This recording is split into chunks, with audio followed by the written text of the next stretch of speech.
নমস্কার বন্ধুরা, আমি দেবযানী। আপনাদের চ্যানেল দেবযানী রান্নাঘরের ভিলেজ ফুডে আপনাদের সবাইকেই স্বাগত জানাই। এখন তো সকলেই জানেন যে কিভাবে গ্যাসের সংকট দেখা গেছে আমাদের এদিকে। তো এই রকম গ্যাসের সংকট যখন দেখা গেছে, তখন কি খাবো বা গ্যাসে কিভাবে রান্না করব, অল্প একটুখানি রান্না করতে হবে, অল্প সময় গ্যাসটা খরচ করতে হবে, এরকম একটা চিন্তা প্রায় সকলের মধ্যেই কিন্তু ঢুকে গেছে। বিশেষ করে যাদের শহরে বাড়ি তাদের জন্য, বিশেষ করে আমার শহর অঞ্চলের বন্ধুদের জন্যই কিন্তু আমার আজকের এই রেসিপি। গ্যাস ওভেন কোনো কিছু ছাড়াই কিন্তু যে রেসিপি আজ আমি আপনাদের সঙ্গে শেয়ার করব, সেটা সকালে জল খাওয়ারে হতে পারে, রাতের ডিনারে হতে পারে, দুটোর জন্য খুবই উপযোগী একটা খাদ্য কিন্তু আজকে আমি সেটাই আপনাদের সঙ্গে শেয়ার করব। তো বিশেষ করে আমার শহর অঞ্চলের বন্ধুদের কথা আমি এ কারণেই বললাম যে গ্রামাঞ্চলে কিন্তু গ্যাস আমরা ব্যবহার করি ঠিকই, তবে আমাদের মাটির উনুন রয়েছে, মাটির উনুনে কিন্তু আমরা চাইলেই রান্না করে নিতে পারি। গ্যাসটা না থাকলেও আমাদের চলে যাবে, ব্যাপারটা এরকমই হয় গ্রামাঞ্চলে। কিন্তু শহর অঞ্চলে তো আর মাটির উনুন থাকে না, ওখানে ওই কারেন্টের ওভেন কিংবা গ্যাস, এই দুটোই কিন্তু তাদের মানে প্রয়োজনীয়। আর এই দুটো দিয়েই তাদের কিন্তু খাদ্য, যে কোনো খাদ্য খাবে না কেন, এই দুটোতেই তারা খাদ্যটা তৈরি করে। তার জন্য শহর অঞ্চলের বন্ধুদের কথা আমি বিশেষ করেই বলেছি। কারণ এখন যেভাবে গ্যাসের সংকট দেখা দিয়েছে না, মানে প্রচুর পরিমাণে গ্যাসের সংকট দেখা গেছে। যখনই গ্যাসের সংকট দেখা গেছে তখন সকালে জল খাওয়ারে বা কী খাবো, দুপুরে বা কী খাবো, আবার দুপুরে তো ভাত খেতেই হবে, সকালে জল খাওয়ারে বলুন, সন্ধ্যায় চায়ের সঙ্গে বলুন, বিভিন্ন খাওয়া নিয়ে গ্যাসটা খরচ করা নিয়ে একটা চিন্তা। তো আজকের আমি যেই রেসিপিটা বলবো সেটা শুধুমাত্র শহরাঞ্চলে নয়, মানে গ্রামাঞ্চলেও যারা গ্যাস ব্যবহার করেন তাদের জন্যও কিন্তু এই রেসিপিটা খুবই একটা ইন্টারেস্টিং এবং গুরুত্বপূর্ণ। আর আজকের রেসিপিটা একদম পেট ভরে যাওয়ার মতনই রেসিপি। হালকা কোনো টিফিন নয় যে সকালে জল খাওয়ারে হালকা টিফিন খেলেন, রাত্রে ডিনারে হালকা টিফিন খেলেন, এটা কিন্তু সেরকম কোনো হালকা টিফিন নয়। এটা খুবই ভারী একটা খাওয়ার। আর কোনো রকম গ্যাস ওভেন বা গ্রামের দিকে মাটির উনুন ছাড়াই কিন্তু এই টিফিনটা রেডি হয়ে যায়। আসুন তাহলে সেই টিফিনের রেসিপি আপনারা দেখে নিন। গ্যাস ওভেন ছাড়া কিভাবে আপনারা ওই টিফিনটা খেয়ে বেশ অনেকটা সময় আপনারা কাটিয়ে ফেলতে পারবেন। তাতে কি হবে বলুন তো, আপনাদের গ্যাসের খরচ অনেকটা বেঁচে যাবে। যেই রেসিপির কথা আজ আমি আপনাদের বললাম, কোনো রকম গ্যাস ওভেন কোনো কিছু ছাড়াই খাবার, সেটা হলো চিড়া।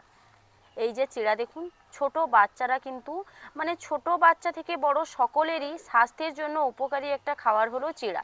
চিড়া আমরা কিন্তু সব সময় খাই না, তবে চিড়া শরীরের জন্য খুবই উপকারী, বিশেষ করে ছোট বাচ্চাদের। আর বড়রা খেলেও কিন্তু এই চিড়াতে কোনো অসুবিধা নেই, ভীষণ ধরনের উপকারী একটা খাবার হলো চিড়া।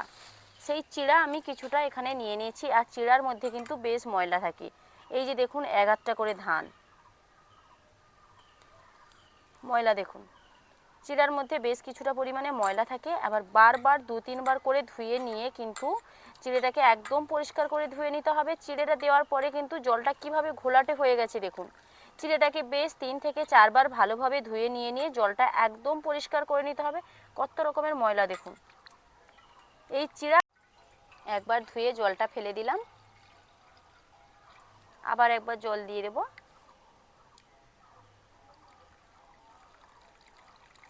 এই রকমভাবে 3 থেকে 4 বার চিড়াটাকে একদম পরিষ্কার করে ধুয়ে নেব। চিড়েটাকে আমি 4 বার মতন ধুয়ে নিয়েছি। এইবারে কিছুটা জল দিয়ে 5 থেকে 7 মিনিটের জন্য জলে ভিজিয়ে রাখবো। চিড়াটাকে আমি জলে ভিজিয়ে রেখেছিলাম, 5 মিনিট মতন হয়ে গেছে। এইবার এই জলটা ফেলে দেব। মিনিট মতন চিড়াটাকে জলে ভেজানোর পর জলটা আমি ফেলে দিয়েছি। আপনারা যদি চান এই জলটা না ফেলেও কিন্তু এই রকম অবস্থাতে চিড়াটা খেতে পারেন। কিছু সময় জলে ভেজানোর একটাই কারণ, সেটা হলো চিড়াটা যেভাবে শক্ত থাকে ধোয়ার সময়, কিছু সময় জলে ভিজিয়ে দিলে পর চিড়াটা অনেকটা ফুলে যায় আর নরম হয়ে যায়। চিড়াটা ফুলে গিয়ে নরম হয়ে গেলে পর সেটা খাওয়া অনেকটা স্বাস্থ্যের জন্য উপকারী। বিশেষ করে যখনই ছোট বাচ্চাদের এই চিড়াটা খেতে দেবেন, বেশ ভালো করে কিছু সময় জলে ঢাকনা দিয়ে রেখে দেবেন, যেখানে চিড়াটা ভালোভাবে ফুলে যাবে তখনই ছোট বাচ্চাদের দেবেন। তবে যখন বড়রা খাবেন, একটুখানি যদি চিড়াটা শক্ত শক্ত থাকে, বড়দের খেতেও ভালো লাগবে আর খেলে শরীরের জন্য কোনো অসুবিধা হবে না। আমি এখানে কিন্তু লিকুইড দুধ নিয়েছি, লিকুইড দুধটা দিয়েই কিন্তু আজকে আমি চিড়ার রেসিপিটা আপনাদের সঙ্গে শেয়ার করছি। আপনারা চাইলে গুঁড়ো দুধ দিয়েও কিন্তু চিড়াটা খেতে পারেন। আমি যেভাবে জলটা দিয়ে ভিজিয়ে রেখেছিলাম ওই জলটা ফেলে না দিয়ে ওই একই জলে আপনারা গুঁড়ো দুধ দিয়ে দিতে পারেন। আর ওই গুঁড়ো দুধের সঙ্গে আপনারা এখানে বাতাসা দিয়েও চিড়া খেতে পারেন। বাতাসা দিয়ে চিড়া খেতে ভীষণ ভালো লাগে। আপনারা কারুর যদি বাতাসা খেতে ইচ্ছে না করে, অবশ্যই চিনি দিয়ে সামান্য পরিমাণে লবণ দিয়ে ওই রকমভাবে কিন্তু সকালের জল খাওয়ার আপনারা সেরে ফেলতে পারেন। শুধু সকালের জল খাওয়ার নয়, রাতের ডিনারটাও কিন্তু এটা দিয়ে আপনারা করতে পারেন। কারণ চিড়া খাওয়ার পর পেট এতটাই ভারী হয় না, আর কোনো কিছু খাওয়ার মতন কিন্তু পেটে জায়গা থাকে না। ভাত খাওয়ার পর যেভাবে আমাদের পেটটা ভার হয়ে যায়, চিড়া খাওয়ার পর সেরকমভাবেই পেটটা ভার হয়ে যায়। তার জন্য এই চিড়া রেসিপি আপনাদের সঙ্গে শেয়ার করা। রাত্রেবেলা ডিনারে কোনো কিছু না রান্না করেও বাজার থেকে এভাবে চিড়া কিংবা লিকুইড দুধ তো নিতেই পারেন, যদি না থাকে গুঁড়ো দুধকেও আপনারা জলের সঙ্গে মিশিয়ে লিকুইড দুধের মতন করে খেতে পারেন। আবার গুঁড়ো দুধ এমনিতে আমি যেভাবে বললাম ঠিক সেরকমভাবেও আপনারা এই চিড়ার দুধটা খেতে পারেন রাত্রের ডিনারে। তাহলে আর আপনাদের গ্যাসটাও জ্বালতে হলো না, গ্যাসের খরচটাও বেঁচে গেল, পেটটাও ভার হলো। আমি গুঁড়ো দুধ দিয়ে কিভাবে চিড়া খেতে হবে সেটা আপনাদের দেখিয়ে দিয়েছি। এবার আসুন দেখে নিন লিকুইড দুধ দিয়ে আমি কিভাবে চিড়ার রেসিপিটা প্রস্তুত করি। চিড়াটাকে তো আমি ভিজিয়ে রেখেছিলাম, জলটা ফেলে দিয়েছি, আপনাদের বলে দিয়েছি। চিড়াটা বেশ কিছুটা নরম হয়ে গেছে দেখুন। ঠিক আমি এখানে লিকুইড দুধ নিয়েছি, বলা যেতে পারে গরুর দুধ নিয়েছি। এটাকে ভালোভাবে গরম করে নিয়েছি। গরম করার পর একটুখানি বেশ ঠান্ডাও হয়ে গেছে। এই দুধের মধ্যে আমি এখানে চিড়াটা দিয়ে দেব। কিছু সময় ধরে ভিজিয়ে রাখা চিড়া দুধের মধ্যে দিয়ে দিচ্ছি। আপনারা যখন পুরো পরিবার খাবেন একটু বেশি করে চিড়া ঠিক এরকমভাবেই প্রস্তুত করবেন।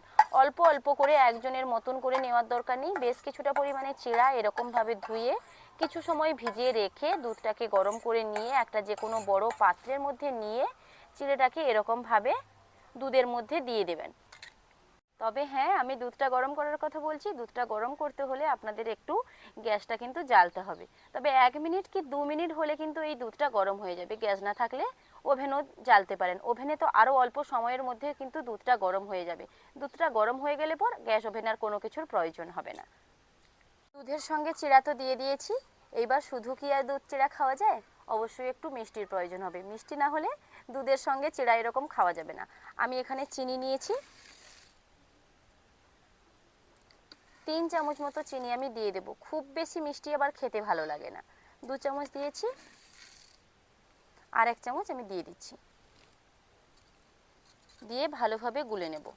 ঠিক এই সময় এটাকে আপনারা খেতে পারেন। আবার কিছুটা সময় ঢাকনা দিয়ে রেখেও খেতে পারেন। কিছু সময় ঢাকনা দিয়ে রাখলে চিড়াটা আরও অনেকটা পরিমাণে ফুলে যাবে, তখনও আপনারা খেতে পারেন। আবার এখন যেই অবস্থাতে আমি দেখাচ্ছি কিছুটা চিড়াটা ফুলেছে, ঠিক সেরকম অবস্থাতেও আপনারা খেতে পারেন। তাহলে বন্ধুরা, আমার এই রেসিপি কীরকম লাগলো সেটা অবশ্যই করে আমাদের কমেন্ট করে জানাতে হবে। এই রেসিপিটা অন্য কোনো সময় ভালো লাগুক বা না লাগুক, এখন যখন গ্যাসের প্রচুর সংকট দেখা দিয়েছে, ঠিক এই সময় কিন্তু আপনারা সকালে জল খাওয়া, রাতে ডিনার করতে পারেন। আমি এই রেসিপি দেখাচ্ছি তার মানে এই নয় রোজ রোজ আপনাদের এরকম জল খাওয়ারে ডিনারে চিড়া আর দুধ খেতে হবে। রোজ রোজ কিন্তু খেতে একদম ভালো লাগবে না। সপ্তাহে 2 থেকে 3 দিন যদি আপনারা একদিন ছাড়া ছাড়া যদি 2 থেকে 3 দিন এরকমভাবে রাতের ডিনারটা সেরে ফেলেন কিংবা জল খাওয়ারটা, তাহলে গ্যাসটা কিন্তু অনেকটাই বাঁচবে। আমার এই ভিডিও আপনাদের কীরকম লাগলো লাইক কমেন্ট শেয়ার করে জানাবেন। আর ভালো লাগলে আমার চ্যানেলটি সাবস্ক্রাইব করে আমার পাশে থাকবেন। দেখা হচ্ছে আবার এরকম কোনো ভিডিও নিয়ে। ততক্ষণ সুস্থ থাকুন, ভালো থাকুন, টাটা।